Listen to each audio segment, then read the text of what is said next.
Welcome to the STARS program, seniors taking active roles in society.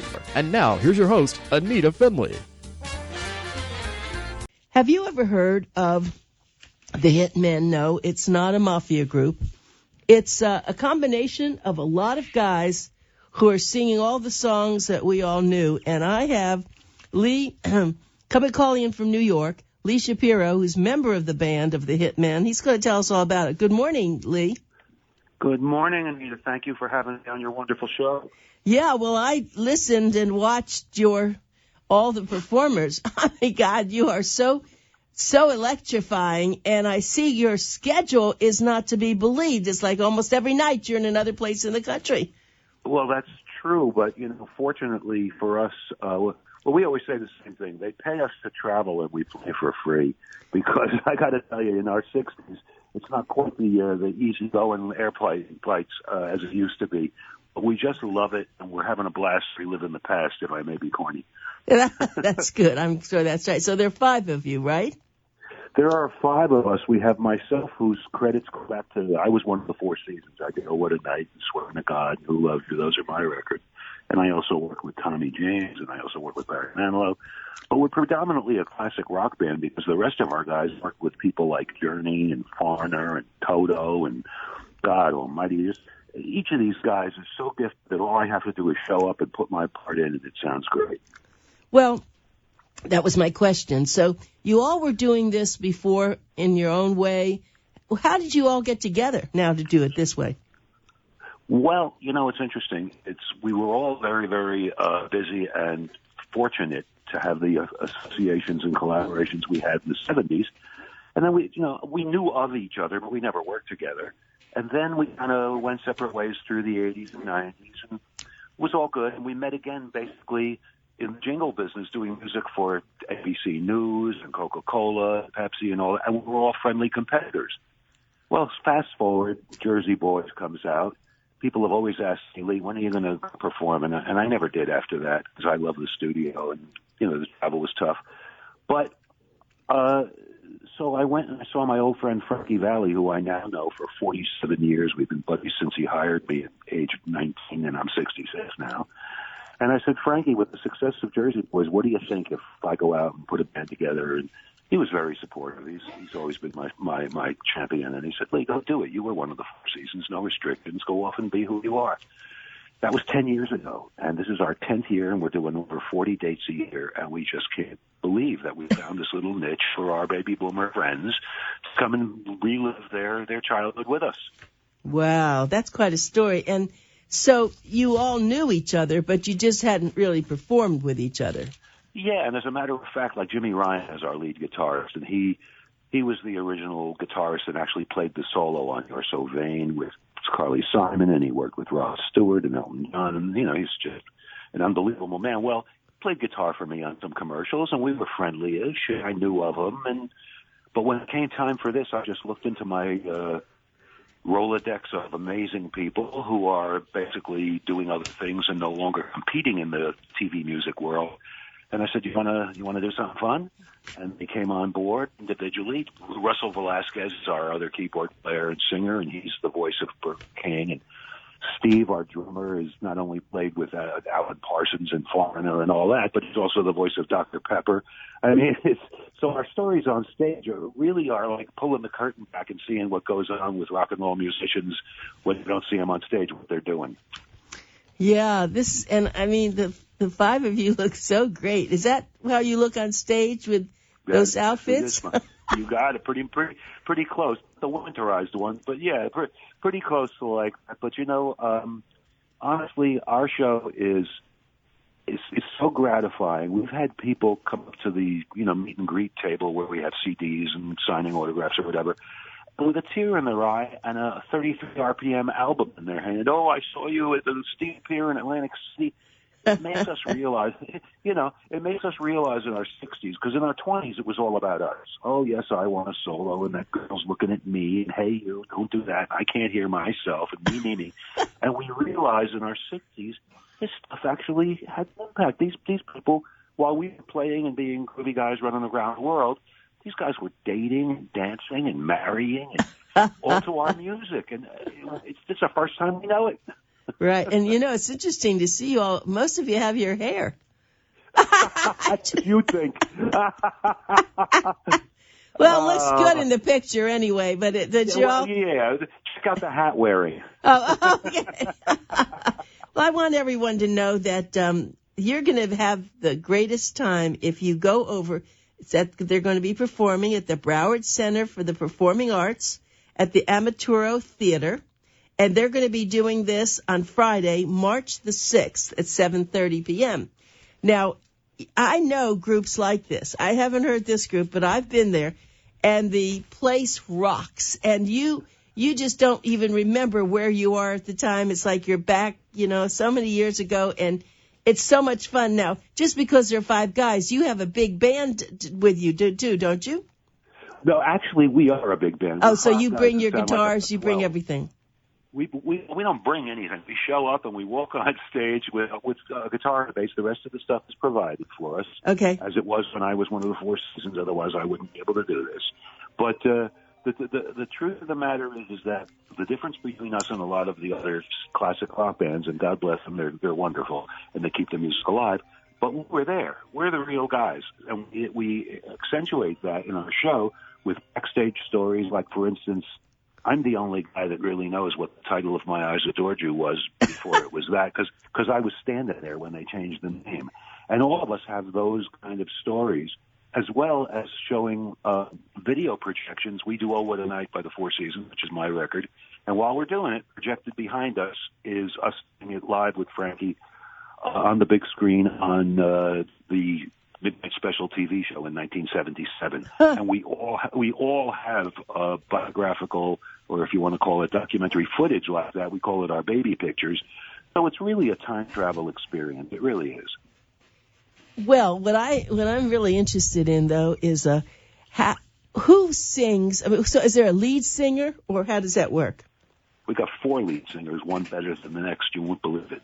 And the guys who did the songs with the artist sing songs. So, for instance, we do Joy to the World by Three Dog Night because Russell, who sings it, worked with the members of Three Dog Night. We do I Want to Know What Love Is by Foreigner because Steve's friend is Dennis Elliott, the original drummer of Foreigner, and he sat and played with us last time we were over in Naples. So everything is tied in, and the guys, like I said, I'm honored to be on the stage with the quality of guys I got together for this thing. I credit myself with the idea, and I credit the guys with the quality of the show. Yeah. So let me ask you, so do you go out into the audience, or I know that you involve the audience, right? And they clap and they stand up and they sing. Oh, they have to. The presenters always say, "Well, Lee, what are the restrictions?" And I say, short of climbing on the stage and crawling around, they can do whatever they want as long as they're having fun. So we have them up. We do the locomotion because Russ worked with Carole King, but also Steve worked with Mark Farner from Grand Funk Railroad, who also did locomotion.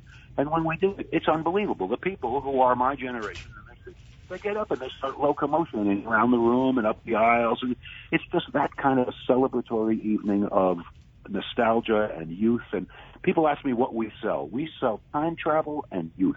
That's our product. You're good. I just have to say that I just recently heard Kenny Vance. Kenny is a dear, dear friend. Oh, good. For us, when I was in the Four Seasons in the 70s and we would play Madison Square Garden, Kenny Vance was one of Jay's Americans. Right. He and I became friendly, and we're friendly for 45 years. Kenny's great. Well, he was just on my show. As a matter of fact, he's coming back on the 29th. But I didn't believe that the audience, and it was a packed house, they went berserk. And then afterwards, they lined up on the outside to buy the CDs and stuff. Yeah, I mean, so I know, but he was one person, but when you get the 5 of you there, it must be pandemonium. It really is, and we're very blessed. We never take it for granted that people really, they react to our music because it sounds like it was recorded because we recorded it. So we know what to play. Right. Well, let me tell everybody again. Just mark this down. Get your pencils out. Hold on, let me get my pencil. Okay, go ahead. It's coming up. We call this Pencil Talk Radio, actually. So it's coming up Friday, March the 6th at 7:30 at the Amaturo Theater. Now, you have to go and you have to buy your tickets. I suggest you buy them ahead of time because I'm sure it'll be sold out. So what you'll just go is you go onto Broward Center and go there and you'll see they have a lot of other shows, of course, but you'll want to make sure that you buy the tickets for this show. So it's called The Hitmen. It's The Hitmen. And for those of you, of course, who live here, you know where the Broward Center is, easy to get to. Parking's fabulous with the parking garage across the street. And my guest this morning, at a very early time, he's gotten up, Lee Shapiro. Did you have a show last night? Fortunately, we didn't. Okay. And, we needed the break. But I'll tell you something, the days of going out for a week at a time, we just don't do it. What we do is we'll go out for 2 or 3 days, then we'll come home for a week so that we can be with our grandchildren. That's what we're all Oh, that's the other side of all of you, right? Well, all your grandchildren. We couldn't look more normal when we're with the grandies. You'd walk right by us, you know what I mean? But I always say the grandchildren are the reward for getting older. Oh, well, I have to tell you, I was on a cruise ship about, I don't know, was it 10 years ago? I don't remember. And I think the Four Seasons performed. Now, 10 years ago, it wouldn't have been my group. And it might have even been, you know what, it wasn't the Four Seasons, but it was probably one of Frankie's background groups or former cast of Jersey Boys. There's a lot of that going on. But I will tell you that the music, Frankie's career, he's 85. I mean, I met him, he was 38. He's 85. And he's never stopped. I call him. I said, Frankie, gee whiz, leave something on the table for me. Yeah, it's so good. Now, tell me how you got started. Were you a kid down in the basement of your house? Well, you know that. Mom was letting us practice our rock and roll downstairs. Right. Come on, boys, come on up. I've got potato tots. Come on. They didn't have potato tots then. They were just, good old-fashioned potatoes. I hear you. No, it's true. But, honestly, I'm going to tell you a quick story. I don't want to tie up your lines all morning, but I'm watching TV in 1964 with my mother, black and white Ed Sullivan show. And there's the Four Seasons, and there's Bob Gaudio, the original guy who wrote all of those wonderful songs in the 60s, playing piano, and they're singing the song Dawn. And I say to my mother, as strong as I'm sitting here, I'm sitting there, I can see it in my mind, Mom, this group isn't just guitars and drums. They have a piano player, and I'm taking piano lessons. Maybe someday I could do that. I never thought about it again. I wasn't a big fan. I was a fan. I liked Ragdoll, I liked Dawn, and I liked the Beatles, and I liked jazz. And 8 years later, after that event, at 11 years old, I replaced Bob Gaudio and joined. No. Yeah. Oh my gosh! And so you took piano lessons, but it wasn't classical then? It was. I was a classical musician, and I also was playing, parties and bar mitzvahs and New Year's Eve, and all of us did. Even Bob Gaudio. I have an old business card from 1958 Bob Gaudio, music for all occasions. Well, he's worth about $150 million today from his career.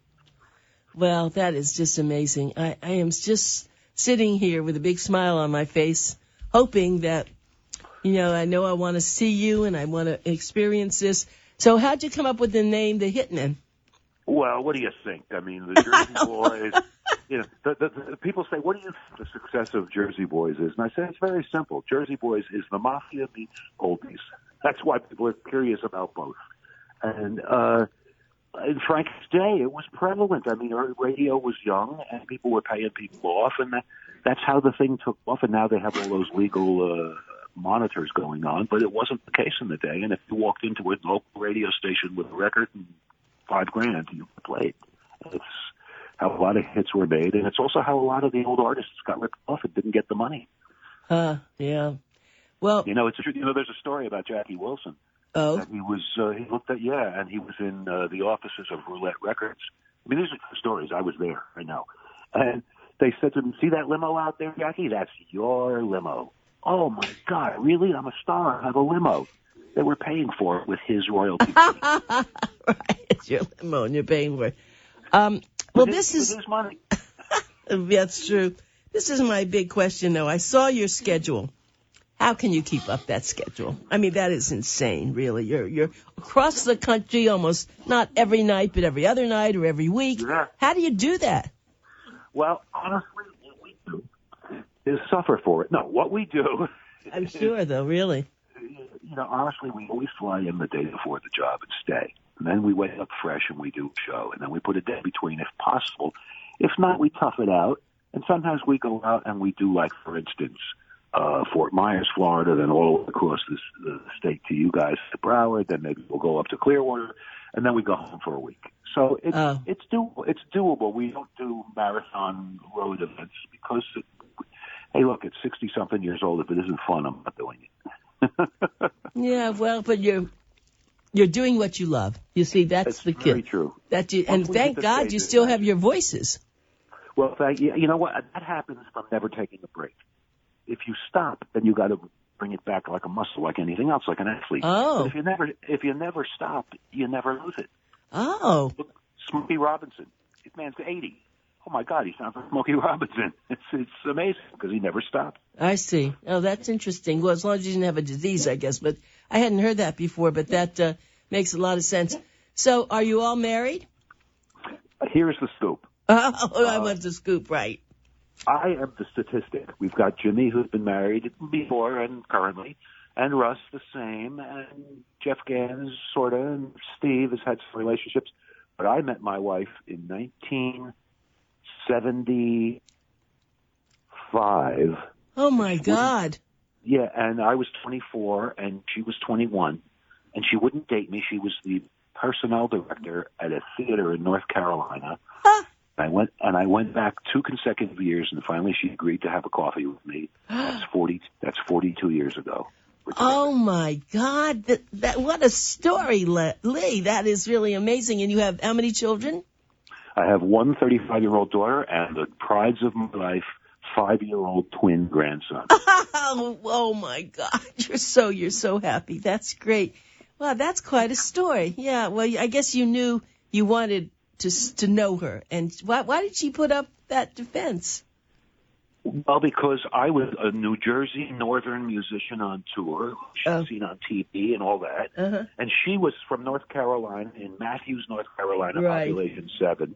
Well, and she was afraid that, well, look at the stories that follow us around. Of course. But I even said to her early on, I said, what are you doing here? I sense the kindness in your heart. You've got to come home with me. And she did. Oh, wow. So beautiful. So let's get back to your music. Tell us some of the songs that you sing.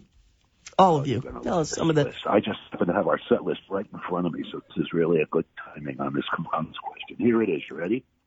Ready. Don't Stop Believin'. Right? Don't Stop Believin'. Incredible tune.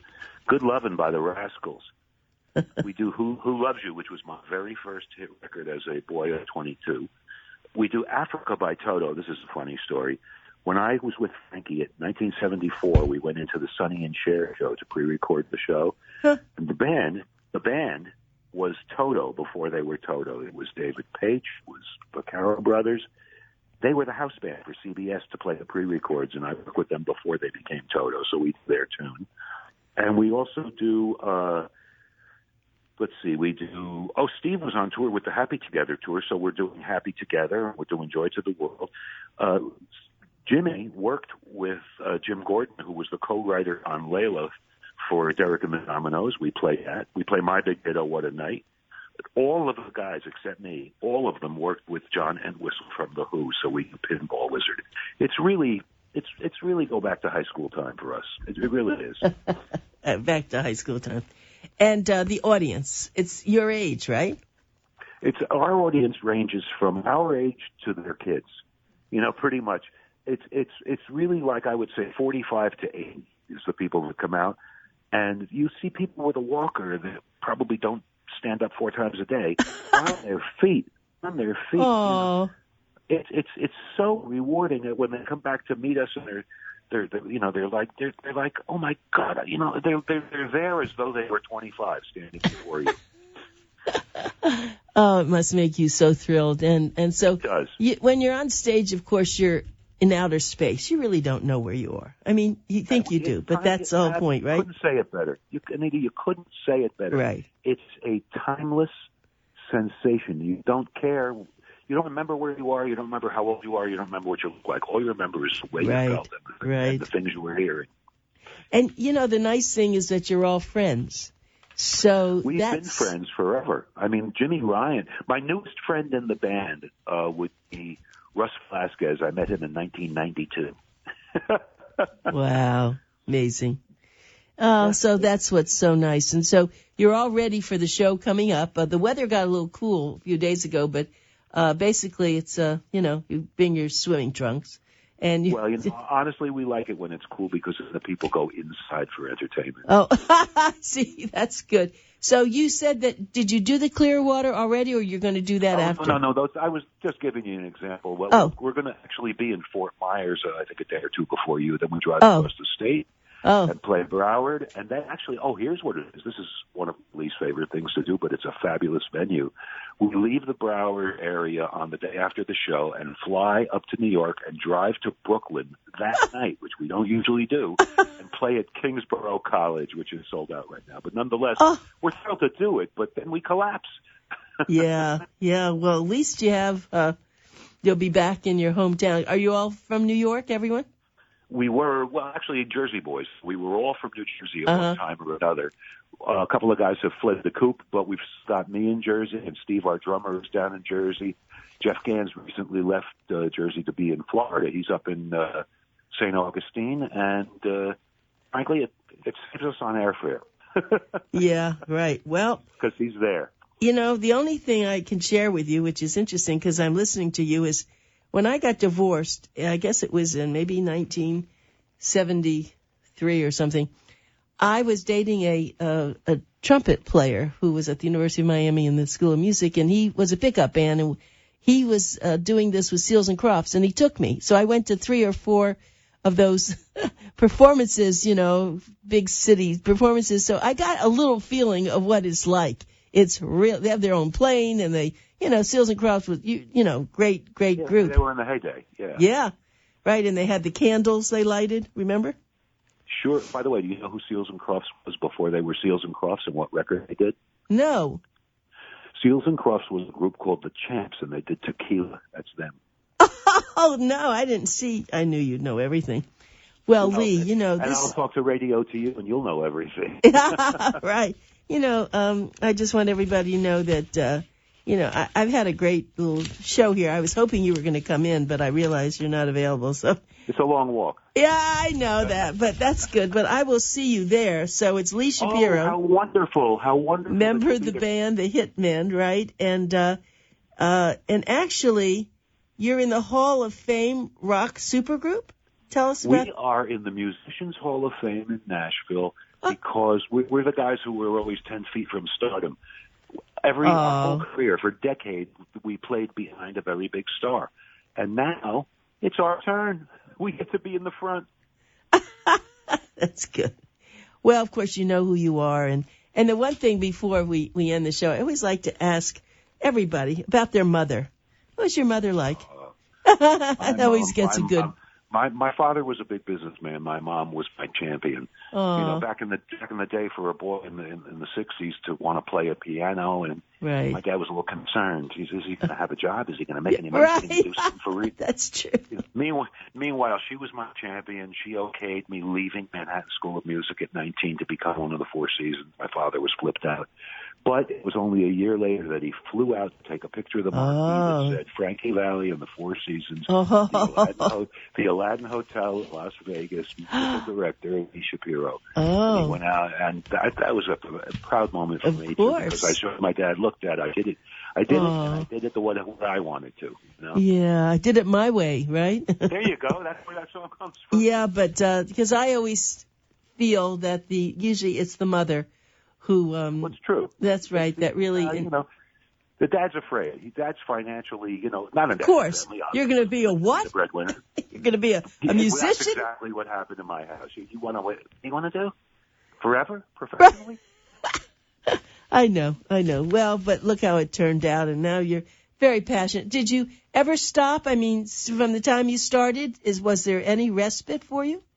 No, I didn't travel for a while because I had a commercial jingle company and music for the media company in the city. Oh, really? For 11 years.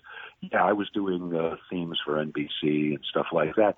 But one of my biggest diversities that I'm very proud of is in 2000, I invented Rock and Roll Elmo for Fisher Price. Was my invention. Oh, my heavens. It sold 4 million pieces. It was the biggest hit of my career. Oh. And just recently, everybody who's listening to me, please help me out. I got to pay for grandchildren college. Right. Go to Target or Target.com and buy a toy called Poppin' Popcorn, because I invented that too, and it's by a company called Yulu, and it's now in every Target store across the country. Good for you. Well, this has been a great performance on the radio, at least, and I know that everybody's going to love it. So buy your tickets, everybody, and thanks a lot for calling in, and say hello to the rest of the Hitmen. Anita, I just want to say one last thing. Number one, congratulations and continued success on your great show. And number two, people come to the show and then come to the CD signing. Okay. Tell me and ask for Lee. Okay. Anita, and say Anita sent me. Okay. Okay. That's great. Thanks so much. Thanks. Yeah, you were great. Thanks, Lee. Bye. Anita, thank you. I can't have You're fun. welcome. Thank you so much. Okay. Bye. Bye-bye.